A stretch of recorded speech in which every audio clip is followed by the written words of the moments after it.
একদিন একটা বৃদ্ধ ভদ্রমহিলা এক ব্যাংকে গেলেন। ব্যাংকে গিয়ে ম্যানেজারকে বললেন, ম্যানেজার বাবু, আমি 10 লক্ষ টাকা রাখবো। তো ম্যানেজার তো অবাক হয়ে গেলেন, বললেন, আপনি এই বৃদ্ধ বয়সে এত টাকা কোথায় পেলেন?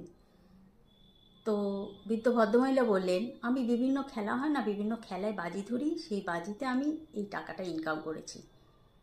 তো ম্যানেজার একটু আশ্চর্যই হলেন। তিনি বললেন, কেমন, মানে কি ধরনের বাজি আপনি ধরেন? তখন মহিলা সঙ্গে সঙ্গে বললেন, এই যে আমি এক্ষুনি আপনার সঙ্গে একটা বাজি ধরতে পারি যে আপনার মাথার চুলগুলো সব নকল। আমি 1 লক্ষ টাকার বাজি এই ব্যাপারে ধরতে পারি, আপনি যদি রাজি থাকেন তো বলুন। তো ম্যানেজার মনে মনে ভাবলেন যে মহিলা নির্ঘাত পাগল, আর না হলে 1 লক্ষ টাকার ব্যাপার তো রাজি হয়েই যায়। তো ম্যানেজার তো রাজি হয়ে গেল। তখন মহিলা বললেন, ঠিক আছে, আমি কালকে সকাল 10টার সময় আমি আমার উকিলকে নিয়ে হাজির হয়ে যাব, 1 লক্ষ টাকার ব্যাপার। তখন ম্যানেজার বললেন, ঠিক আছে, আসবেন। পরের দিন যথারীতি সকালবেলা মহিলা উকিলকে নিয়ে হাজির হয়ে গেছে ব্যাংকে। তিনি এসে বললেন, ম্যানেজার বাবু, আমি আপনার চুলটা টেনে দেখতে পারি? তো ম্যানেজার মনে মনে ভাবলেন, 1 লক্ষ টাকার ব্যাপার তো, টানুন টানুন, অল্পই তো টানবেন। তো মহিলা চুল টানতে শুরু করেছে, আর ওইদিকে উকিল দেওয়ালে মাথা ঠুকতে শুরু করেছে। মহিলা একবার করে ম্যানেজারের চুল টানে, ওইদিকে উকিল দেওয়ালে একবার করে মাথা ঠুকে।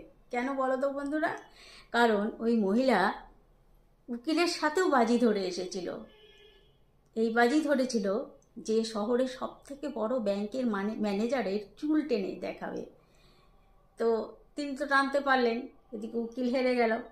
তো উকিলের সঙ্গে এই ব্যাপারে 5 লক্ষ টাকার বাজি ধরেছিল। তো তিনি 5 লক্ষ টাকা পেয়ে গেলেন।